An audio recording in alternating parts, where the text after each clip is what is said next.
This is Fred Burke with TotalFinancialLiberty.com, also known as the Wholesale Mentor, sometimes the Short Sale Mentor.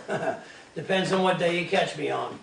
Okay, we've touched a little bit on short sales on the site and on some of the videos, so I want to go over short sales a little bit more with you. So let's say you found a potential short sale deal. You've qualified the seller and or sellers and made sure that they have a true hardship. Very important. If they don't have a hardship, they're not going to get approved for a short sale. If someone tells you, well, I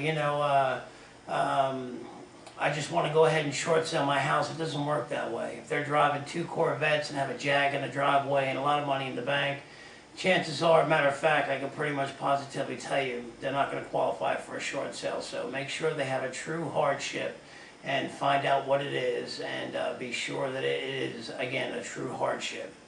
Okay, so they have a hardship. You feel they'll qualify. You sent in your letter of authorization. Now, we've talked about this. Letter of authorization can take anywhere from 48 hours to 72 hours to get updated in the system. That's fine. So all you want to do is call up, follow up, make sure that your letter of authorization was received and it is in the system. And then you want to order your payoff statement and you want to order your reinstatement fees. And now you may be able to get that from the bank. You may have to get that directly from the attorney. That just depends. That's going to take, they're going to tell you anywhere from 2 to 3 business days. So right after you have the letter of authorization, you know what's in the system. What you should have had done already is you've done your homework. You should have contracts signed. You should have the deed. You should have a power of attorney signed.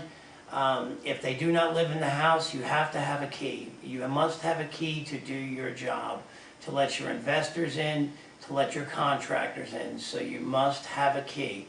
If they live in the house, it's unfortunate, but you're going to have to work around their schedule. I personally sometimes will take a key depending on what's in the house. Sometimes I won't, depending on the people. If I get a bad feeling about them and I think they're just pretty much criminal types, where they're going to accuse me or accuse somebody else of stealing diamond rings or stealing jewelry or stuff like that, I don't want a key. I don't want their stuff. I don't want to be accused of things. So I'll work around their schedule. When you do bring a potential client over, basically you don't want to talk numbers in front of the sellers. All you want to do is walk the client through the house and point out a few things to them, whatever you may need to point out as far as what work needs to be done, that kind of stuff, and then step outside and finish your conversation there or later on the phone or whatever may need to be done. So anyway, now the fun begins. You need to find 3 contractors to come out. Now, since you've got your letter of authorization on file, so the next step is to get 3 contractors. If you have a roofing problem, get 3 roofers. 3 contractors. A lot of times contractors will come out and say, well, I've got a carpet guy, I've got this guy, I've got that guy. Well, you know what, that's not good enough for me. I don't want an estimate. I don't want a guesstimate. I want a true estimate. I don't want to wait 3 more days for another carpet guy to come out and give me an estimate. So I'll go ahead and I'll call a carpet guy or I'll call a tile guy, whatever needs to be done. If they can't give me the estimates that I need and they're going to call their subs, well, I don't have time for that. We're under a time constraint here, so I'll go ahead and I'll call out 3 of each if need be. Now, what I do is I open the phone book or I open the green sheet or whatever paper you may have, and I look for the 3 biggest ads in the paper. I look for the 3 most prominent contractors in the area, and I call them out. They're going to give me probably the 3 most expensive rehab estimate costs. Those are the ones, the most expensive one is the one I'm going to use for the bank. There may be an overage, there may be an underage, but I'm going to use the most expensive one to the bank. Remember, we're not going to fix this house. We're going to flip this house. So it's my negotiating tool with the seller, with the bank. That's my negotiating tool with the bank, is how much work needs to be done to the house. So now you've got your 3 contractors coming out. You've got your 3 roofers coming out.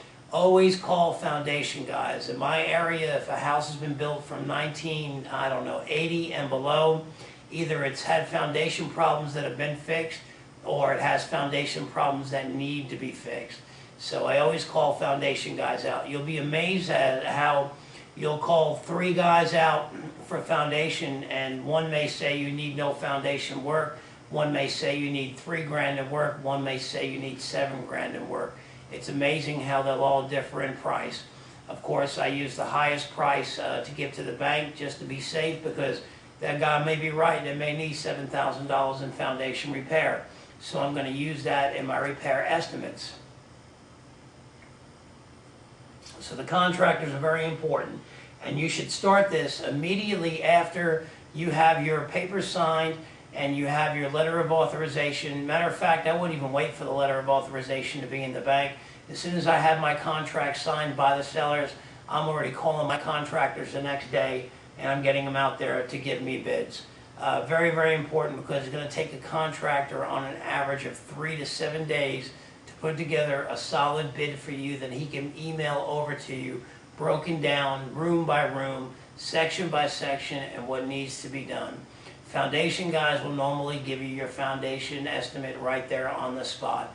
But your roofers, your contractors, your electricians, your plumbers, that kind of stuff, they're usually pretty busy. They're going to take 3 to 7 days before they can fax or email over an estimate of repairs for you. So now, you've gotten your estimate for repairs. Before you call and order a short sale packet, it's very, very important. Because once you call and order that short sale packet, the bank is going to give a BPO 3 days to complete this BPO. So they're going to get a phone call, say on a Tuesday, and by Wednesday, they're going to have Wednesday or Thursday to contact you and set it up. And by Monday or Tuesday, they have to have that BPO complete. Now, a BPO is just a broker price opinion, and it's going to be an appraiser, or it's going to be a real estate agent. And that's the reason for having your contractor estimates in place and in hand. Make copies so you can give to the BPO. Because, a BPO is just an appraiser or a real estate agent. They don't know what it costs to fix that gaping hole in the roof. They don't know what it costs to replace carpet in a house. They don't know what it costs to fix foundation, replace countertops, replace cabinets. They have no clue. So they may go back and say, well, I feel the house needs $10,000 in repairs, when in actuality it needs $40,000 or $50,000 in repairs, and that just blew your short sale right out of the water. So it's very important that you're able to give them these estimates so they can put monetary value to what needs to be done to the property, so they can tell the bank, hey, this house is in pretty rough shape, and I have estimates here that was given to me that add up to $40,000 or $50,000 in repairs.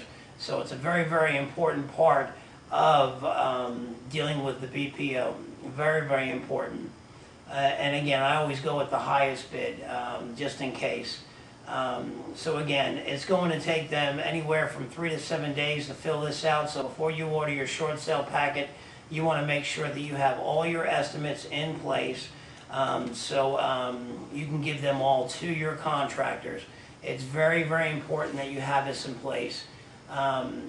Be sure you have this step completed before you order a short sale package. Again, reason being is that they're going to have 3 to 5 days to come out and do a BPO, and you want to be ready for these guys.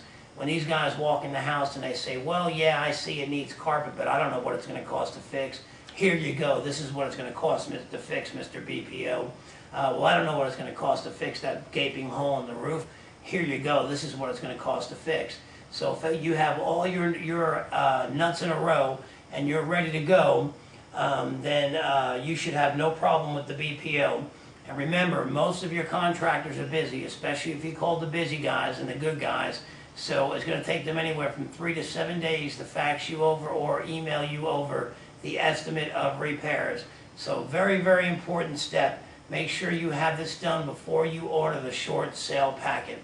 Again, this is Fred Burke with TotalFinancialLiberty.com, saying Total Financial Liberty can be yours. You just have to make the effort to take it.